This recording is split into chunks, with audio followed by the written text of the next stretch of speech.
Hi అండి, welcome back to my channel. ఎప్పుడు ఒకేలాగా కాకుండా ఇలాగా గ్రేవీగా థిక్ గ్రేవీతో ఉండే చికెన్ కర్రీ మీ ఇంట్లో వాళ్ళకి వండి పెట్టండి. నిజంగా చాలా బాగుంటుందండి కర్రీ. ఎలా చేయాలో చూద్దామండి. ముందుగా చికెన్ ని ఈ విధంగా ఉప్పు నీళ్ళతో క్లీన్ చేసి పక్కన పెట్టి ఇప్పుడు స్పైసెస్ యాడ్ చేద్దామండి. తగినంత సాల్ట్, పసుపు, కారం, మిరియాల పొడి, కొంచెం ఆయిల్, అల్లం వెల్లుల్లి పేస్ట్, పెరుగు యాడ్ చేసుకొని శుభ్రంగా మిక్స్ చేసుకోండి.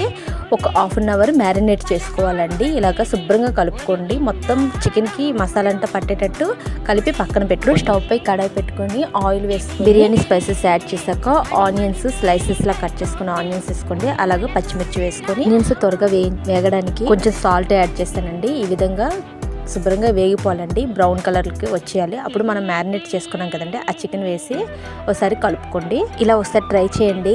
ఈ చికెన్ కర్రీ ఎలా వచ్చిందో నాకు కామెంట్లో చెప్పండి. కొంచెం కసూరి మేతి వేసుకొని ఒకసారి మూత పెట్టుకోండి. ఇలాగా ఒక 5 మినిట్స్ తర్వాత తీస్తే చూడండి ఇలాగా ఆయిల్ పైకి తేలుతుంది కదండి, చికెన్ ఉడికిపోయినట్టండి.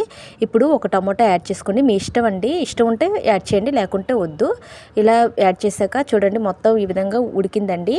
నేను వాటర్ ఏమి యాడ్ చేయలేదండి. ఆనియన్స్ నుండి టమాటా నుండి వచ్చిన వాటర్లోనే ఉడికిందండి. ఇప్పుడు గరం మసాలా యాడ్ చేసుకొని మసాలా అంతా కలిపేటట్టు ఒకసారి కలుపుకోండి. చూడండి ఎంత థిక్గా చాలా బాగా వచ్చిందండి. మీరు కూడా తప్పకుండా ట్రై చేయండి. ఆల్మోస్ట్ కర్రీ డన్ అండి. ఇంకా కొత్తిమీర యాడ్ చేసుకొని తినడం అండి. ఎమ్మి చికెన్ రెడీ అండి.